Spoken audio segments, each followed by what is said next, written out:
أعوذ بالله من الشيطان الرجيم. بسم الله الرحمن الرحيم.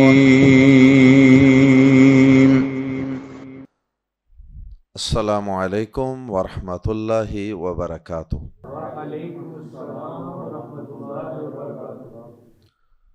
سورۃ الدخان آیت نمبر 30 سے 42۔ ان الحمد للہ والصلاة والسلام علی رسول اللہ اما بعد۔ اعوذ باللہ السمیع العلیم من الشیطان الرجیم من ہمزہ ونفخہ ونفثہ۔ اعوذ باللہ السمیع العلیم من الشیطان الرجیم من ہمزہ ونفخہ ونفثہ۔ وَلَقَدْ نَجَّيْنَا بَنِي إِسْرَائِيلَ مِنَ الْعَذَابِ الْمُهِينِ من فرعون إنه كان عاليا من المسرفين ولقد اخترناهم على علم على العالمين وآتيناهم من الآيات ما فيه بلاء مبين إن هؤلاء ليقولون إن هي إلا موتتنا الأولى وما نحن بمنشرين فأتوا بآبائنا إن كنتم صادقين أهم خير أم قوم تبع والذين من قبلهم أهلكناهم إنهم كانوا مجرمين وما خلقنا السماوات والأرض وما بينهما لاعبين وما خلقناهما إلا بالحق ولكن أكثرهم لا يعلمون إن يوم الفصل ميقاتهم أجمعين يوم لا يغني مولا عن مولا شيئا ولا هم ينصرون إلا من رحم الله إنه هو العزيز الرحيم۔ آیات زیر تفسیر میں تین بڑے موضوعات کا احاطہ کیا گیا ہے۔ اگرچہ چھوٹے چھوٹے موضوعات تو کئی ایک ہیں، لیکن بنیادی اور بڑے موضوعات وہ تین ہیں آیات زیر تفسیر میں۔ سب سے پہلے گزشتہ سبق اور گزشتہ آیات میں جو تذکرہ چل رہا تھا فرعون اور آل فرعون کو غرق کرنے کا، اور فرعونیوں کی تمام جائیدادوں، ان کے باغات، ان کی کھیتیوں اور ان کے چشموں اور ان کے محلات، ان سب کو اللہ رب العزت نے وراثت اور ملکیت میں دے دیا بنی اسرائیل کے، یہ گزشتہ آیات میں تذکرہ چل رہا تھا، اور فرعونیوں کے غرق ہونے پر نہ آسمان رویا نہ زمین روئی۔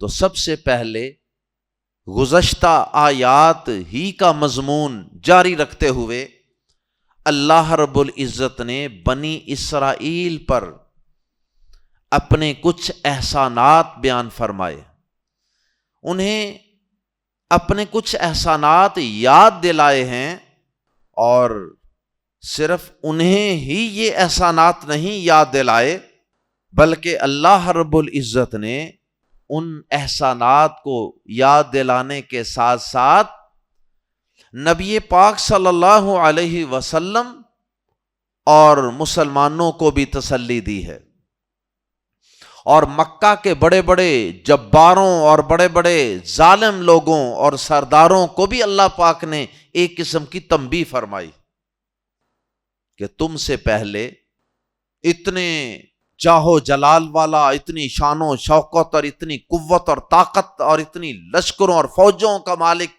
فرعون، جب ہم نے اسے غرق کرنے کا فیصلہ کر لیا تو ہم نے ایک لمحہ نہیں لگایا اسے غرق کرنے اور اسے ہلاک کرنے، اور بنی اسرائیل جیسی کمزور، غلام اور بے بس قوم کو ہم نے آنن فانن اس کے ظلم سے اور اس کے جبر سے آزاد کر دیا، اور فرعونیوں کی ساری جائیدادوں کا وارث اور مالک بنا دیا۔ اس لیے اے مکہ کے ظالموں، مسلمانوں پہ ظلم و ستم کے پہاڑ توڑنے والوں، تمہارے لیے اس میں بہت بڑا سبق ہے، عبرت ہے، تنبیہ ہے، وارننگ ہے کہ اگر وہ اتنا طاقتور فرعون دنیاوی اعتبار سے لوگوں کی نظر میں، اگر وہ اتنا طاقتور بادشاہ اور اس کے چیلے چانٹے اور اس کی افواج آنن فانن ہم تباہ و برباد کر سکتے ہیں، تو تم کس کھیت کی مولی ہو؟ تم تو ان کے مقابلے میں کچھ بھی نہیں، تم تو ان سے کہیں زیادہ کمزور ہو۔ اور پھر یہ جو مکہ کے مسلمان ہیں، یہ بنی اسرائیل جیسے کمزور اور بے بس نہیں ہیں کہ تم فرعونیوں کی طرح ان پہ ظلم ڈال رہے ہو۔ اگر ہم نے بنی اسرائیل کو نجات دے دی تھی ظلم سے، فرعون کے ظلم و جبر سے، تو ان قریب ہم ان مکہ کے مظلوم اور کمزور مسلمانوں کو بھی اے ظالموں تمہارے ظلم سے نجات دینے پر قادر ہیں۔ اور اس میں مسلمانوں کے لیے تسلی بھی ہے کہ مسلمانوں ان قریب تمہیں بھی اللہ پاک ایسے ہی نجات عطا فرما دے گا۔ سب سے پہلا مضمون آیات زیر تفسیر میں اللہ پاک نے بنی اسرائیل پر اپنے احسانات کو یاد دلانے کے حوالے سے بیان فرمایا۔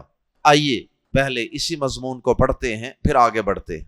سورۃ الدخان آیت نمبر 30، وَلَقَدْ اور بلا شبہ یقیناً نجینا ہم نے نجات دی بنی اسرائیل، بنی اسرائیل کو، من العذاب المہین، ذلیل کرنے والے عذاب سے، من فرعون یعنی فرعون سے۔ اہل علم کہتے ہیں کہ یہاں اللہ پاک نے العذاب المہین پہلے بیان کیا، اور پھر اس کے متبادل کے طور پہ اس کی جگہ پر من فرعون بیان کر کے یہ بتایا گویا کہ فرعون کی ذات اور اس کا نام اور اس کی شخصیت ہی مسلمانوں کے لیے، اس دور کے بنی اسرائیلیوں کے لیے ایک بہت بڑا عذاب تھی اور عذاب کی حیثیت رکھتی تھی۔ اس لیے اللہ پاک نے یہاں ذلیل کرنے والا عذاب فرعون کو قرار دیا، گویا فرعون ہی ایک قسم کا عذاب تھا بنی اسرائیلیوں کے لیے، جس کی وضاحت قرآن مجید میں کئی مقامات پہ ہے۔ ذلت والا عذاب یہ تھا کہ ان کے بیٹوں کو قتل کروا دیتا تھا، بیٹیوں کو زندہ رہنے دیتا تھا، اور پھر ان بچیوں سے اور ان عورتوں سے مشقت والا کام لیتے، اور پھر 1 سال بچوں کو زندہ رہنے دیتے، 1 سال بچوں کو قتل کر دیتے تاکہ ان کے مرد بھی ہماری خدمت کریں، اور پھر ان کے مردوں سے بھی مشقت والا غلامی کا کام لیتے۔ اس کو اللہ پاک نے یہاں العذاب المہین کہا ہے، ذلیل کرنے والا عذاب، ذلت و رسوائی سچی بات ہے کہ غلامی سے بڑی ذلت و رسوائی کوئی نہیں ہوتی. تو یہ غلامی ایک بدترین قسم کا عذاب تھا، ذلیل و رسوا کرنے والا.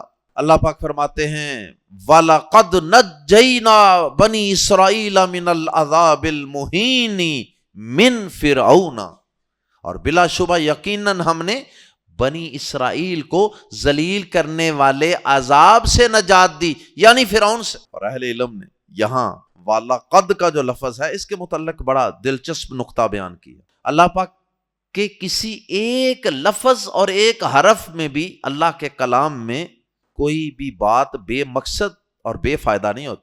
اللہ پاک نے ایک بظاہر ایک سادہ سی خبر کو اتنے یقین کے ساتھ کیوں بیان کیا؟ وَلَقَدْ، لام بھی یقین کا، تاکید کا، اور قد بھی یقین کا.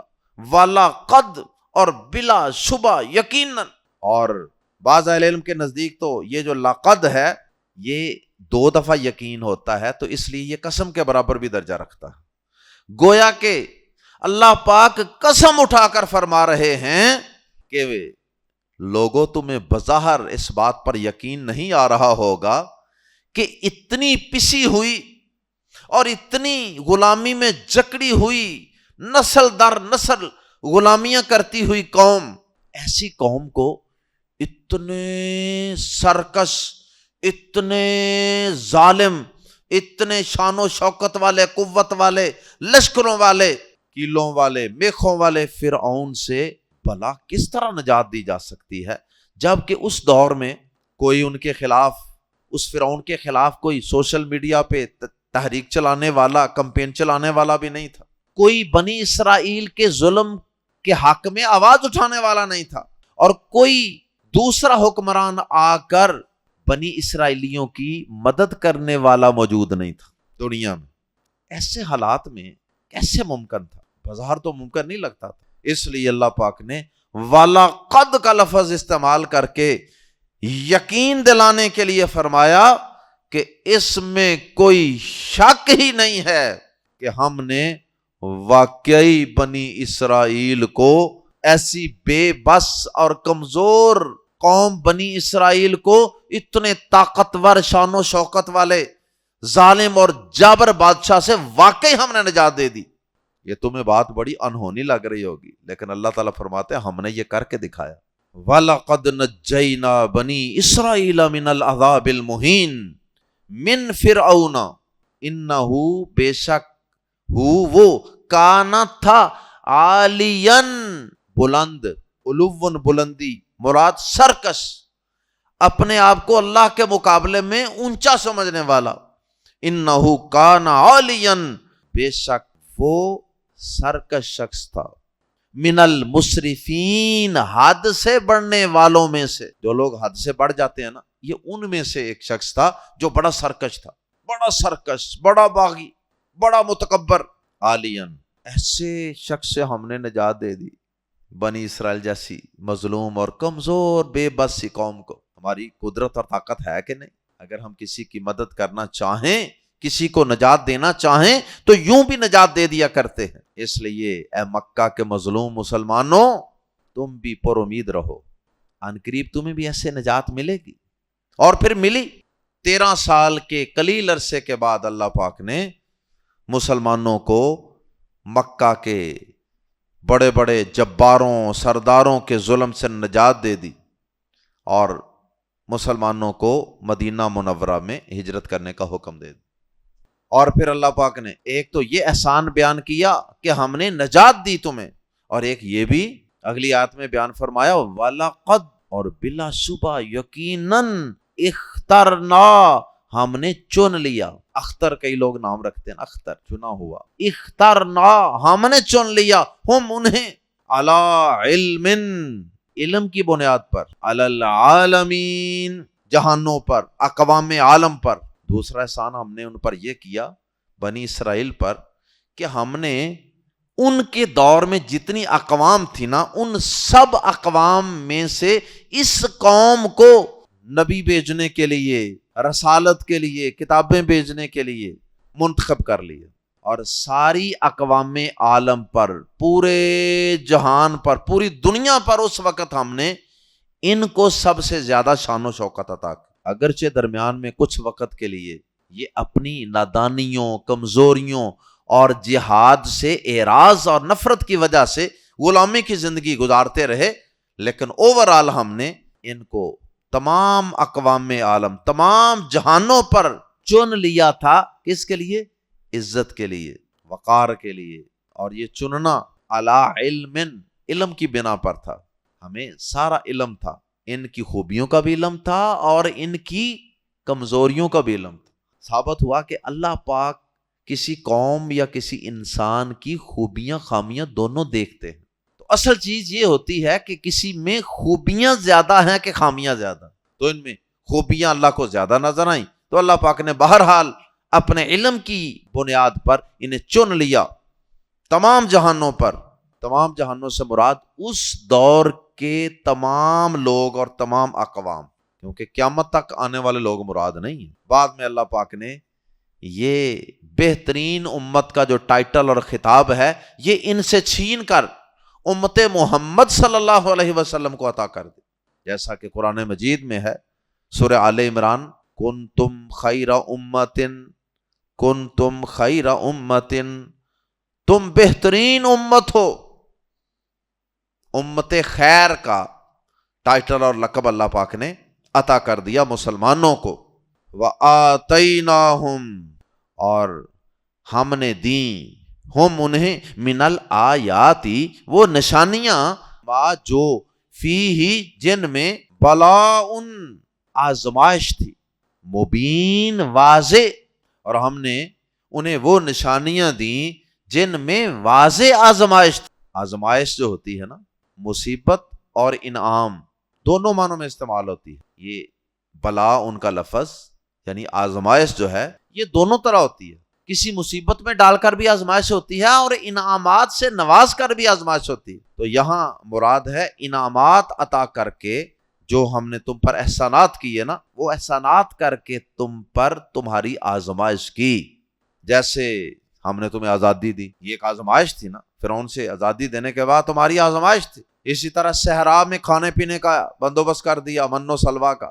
وَظَلَّلْنَا عَلَيْكُمُ الْغَمَامَ، سورۃ البقرہ میں بڑی تفصیل ہے، بادلوں کا سایہ کر دیا۔ تو اس طرح کے بہت سے اللہ پاک نے احسانات کیے تھے اس قوم پر۔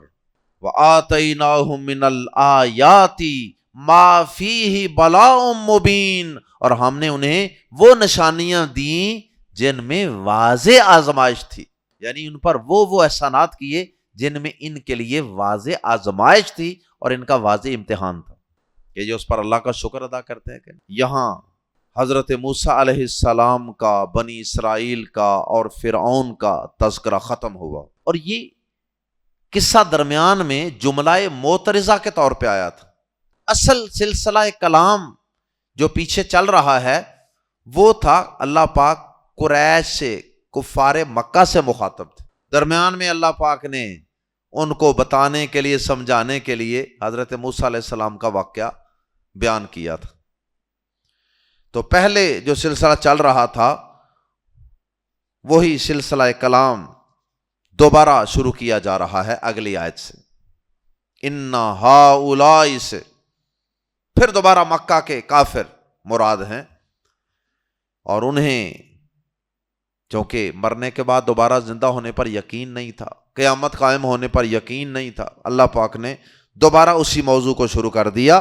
اور اس سے قبل بھی یہی مضمون چل رہا تھا سورہ دخان کی ابتدائی آیات میں، اِنَّ ہَؤُلَاءِ، بے شک یہ لوگ، یہ مکہ والے، ہَؤُلَاءِ کہہ کر اللہ پاک نے ان کی تحقیر کی ہے، یعنی ان کو بتایا ہے کہ یہ بالکل معمولی سے لوگ ہیں، ان کی کیا اوقات ہے، یہاں تو بڑے بڑے فرعونوں کو ہم نے نہیں بخشا، اور یہ مکہ والے، یہ کمزور سے لوگ، یہ کیا کہتے ہیں، لَيَقُولُونَ، یہ یقیناً کہتے ہیں، ان ہیا، کہ ان کا معنی یہاں نہیں، کیونکہ آگے الا آ رہا ہے، ان ہیا نہیں ہے یہ، الا مگر، موتاتنا، موتاتن موت، اور موتاتنا ہماری موت، الاولا پہلی، ان ہیا الا موتاتنا الاولا، کہ نہیں ہے یہ مگر ہماری پہلی موت۔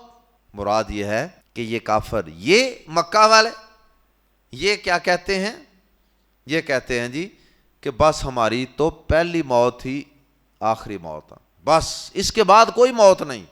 مطلب یہ ہے کہ یہ کہتے ہیں کہ بس یہ ہماری جو پہلی موت ہے نا، بس یہی سارا کچھ ہے، یہی کام اینڈ ہو جانا، کہانی ختم، آگے کچھ نہیں۔ یہاں بڑے بڑے فرعونوں کو ہم نے غرق کر دیا، کمزور کمزور قوموں کو ہم نے نجات دے دی، اور یہ مکہ کے دیکھو ان کی حیثیت کیا ہے، یہ ہمارے متعلق کہتے ہیں کہ ہم ان کو دوبارہ مرنے کے بعد زندہ نہیں کر سکتے۔ ان ہی الا موتتنا الاولی، کہ ہماری اس پہلی موت کے سوا کوئی نہیں، یعنی کوئی موت نہیں، یعنی کوئی زندگی نہیں، کوئی کچھ نہیں، بس یہ جو پہلی موت آنی ہے نا ہمیں، اس کے ساتھ ہی ہمارا سب کچھ ختم ٹھپ۔ وما نحن، اور نہیں ہم، بلکہ آگے بازر بھی آ رہا ہے منشارین کے ساتھ، اس لیے ما میں نفی میں زور پیدا ہو جائے گا بازر بھی کی وجہ سے۔ وما نحن، اور نہیں ہیں ہم بازر بھی ہرگز منشارین، دوبارہ اٹھائے جانے والے۔ دعا پڑھتے ہیں نا بیدار ہونے کی، الحمدللہ الذی احیانا بعد ما اماتنا والیہ النشور، اٹھایا جانا، اسی کی طرف ہم اٹھ کر دوبارہ لوٹنے والے ہیں، نشور تو یہ اسی سے ہے، منشارین دوبارہ اٹھائے جانے والے۔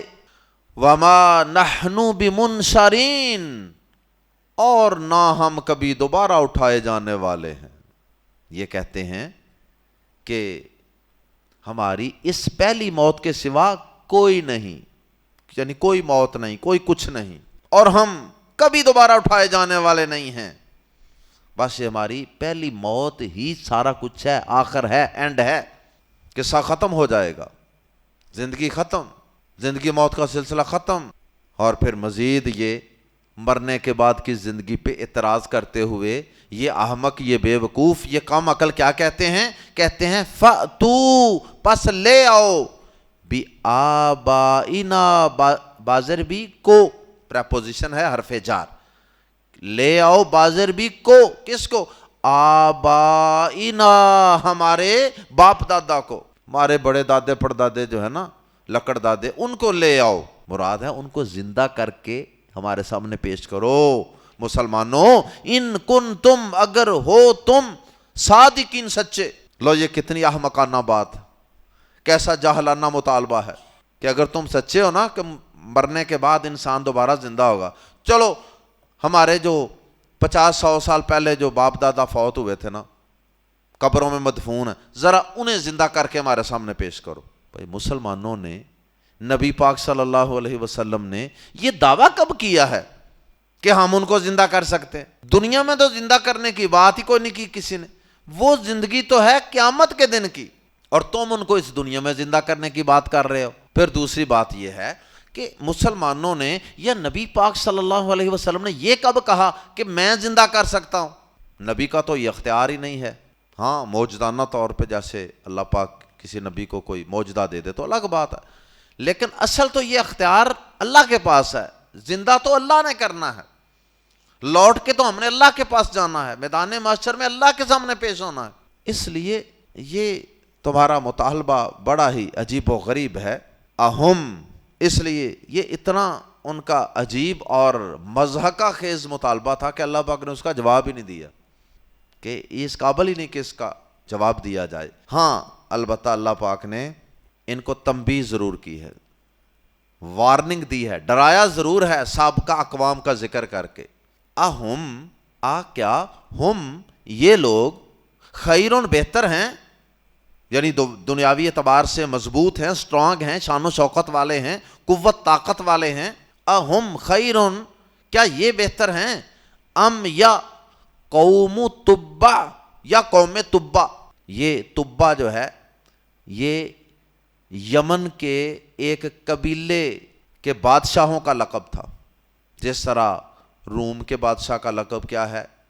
کیسر روم۔ ایران کے بادشاہ کا لقب ہوتا تھا کسرا، تو اسی طرح یہ ایک لقب تھا تبع۔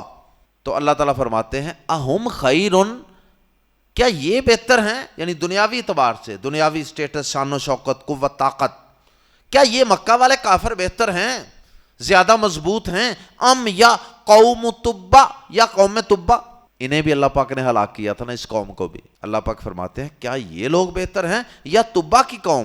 والذین، اور وہ لوگ جو من قبلہم، ان سے پہلے تھے، قوم عاد، قوم سمود، قوم لوط، اصحاب مدین، قوم فرعون، یہ ساری اقوام، ایک قوم کا اللہ نے نام لے لیا قوم تبا، اور باقیوں کا نام لیے بغیر کہہ دیا والذین من قبلہم، اور وہ لوگ جو ان سے بھی پہلے تھے، یعنی باقی اقوام بھی جو ان سے پہلے گزری ہیں، کیا یہ بہتر ہیں یا قوم تبا، قوم عاد، قوم لوط، قوم فرعون؟ کون ان دونوں کا اگر موازنہ کیا جائے تو یقیناً اللہ پاک بتانا یہ چاہتے ہیں، یہ استفہام انکاری ہے، یعنی اللہ تعالیٰ سوال کر رہے ہیں بظاہر، لیکن اللہ تعالیٰ کہنا یہ چاہ رہے ہیں، بتانا یہ چاہ رہے ہیں کہ وہ ساری پہلی اقوام ان سے کہیں زیادہ مضبوط تھیں۔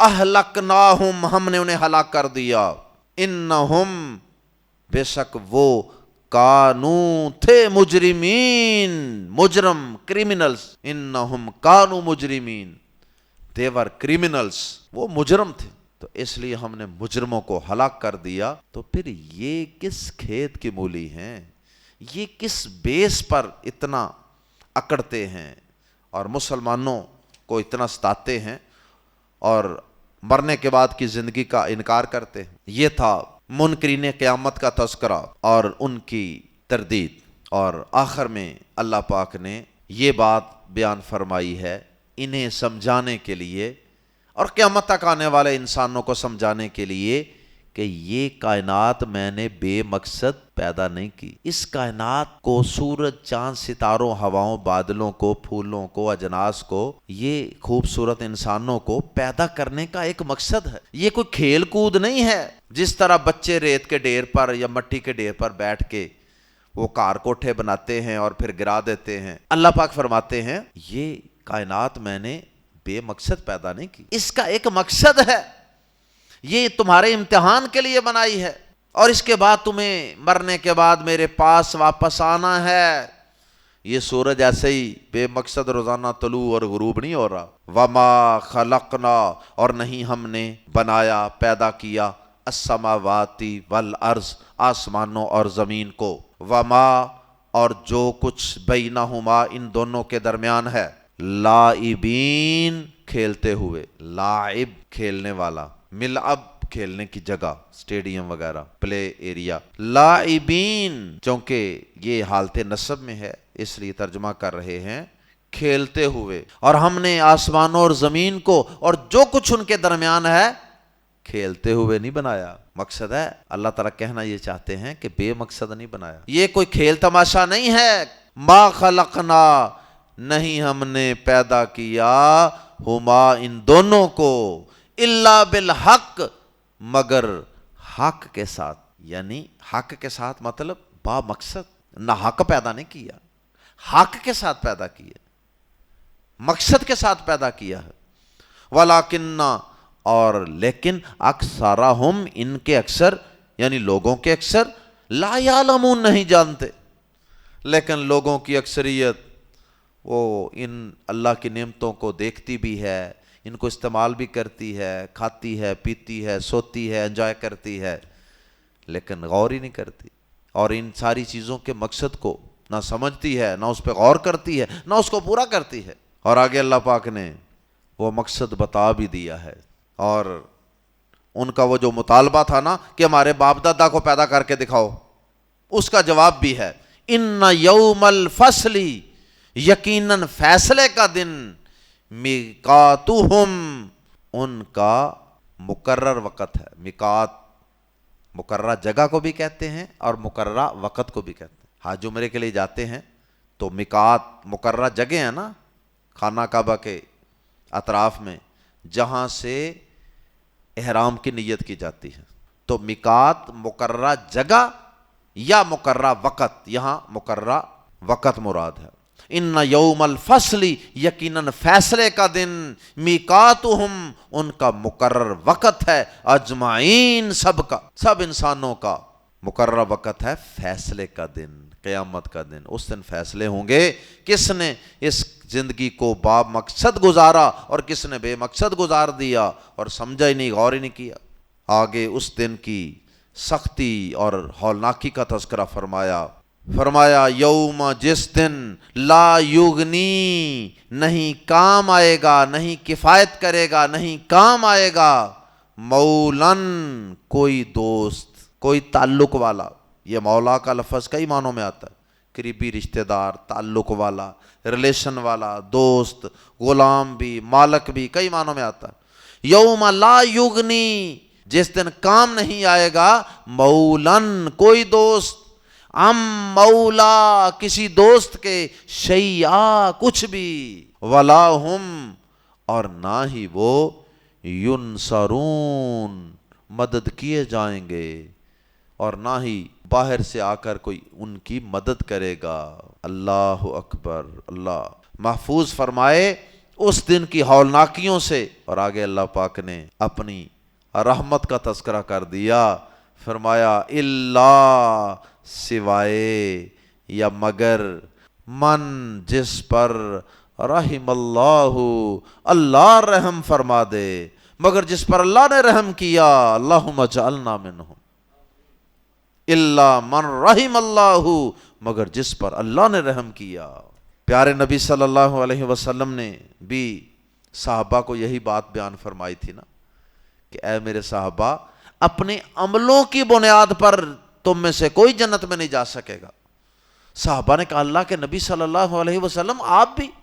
فرمایا ہاں میں بھی اپنے عملوں کی وجہ سے جنت میں نہیں جا سکوں گا، الا ان یتغمدنی اللہ برحمت، مگر یہ کہ اللہ کی رحمت مجھے ڈھانپ لے، اللہ کی رحمت ڈھانپ لے، تو پھر ہی ہم قیامت کے دن کی سختیوں سے بچ سکیں گے، ہولناکیوں سے بچ سکیں گے، اور اللہ کی جنتوں کے حقدار بن سکیں گے۔ انہو بے شک وہ، اور آگے چونکہ پھر دوبارہ ہوا بھی آ گیا، اس لیے ایک ضمیر کی وجہ سے ترجمہ میں ہی کا لفظ لگا لیں گے۔ انہو ہوا بے شک وہ ہی یا وہی، العزیز سب پر غالب ہے، الرحیم نہایت رحم والا، بے شک وہی سب پر غالب نہایت رحم والا ہے۔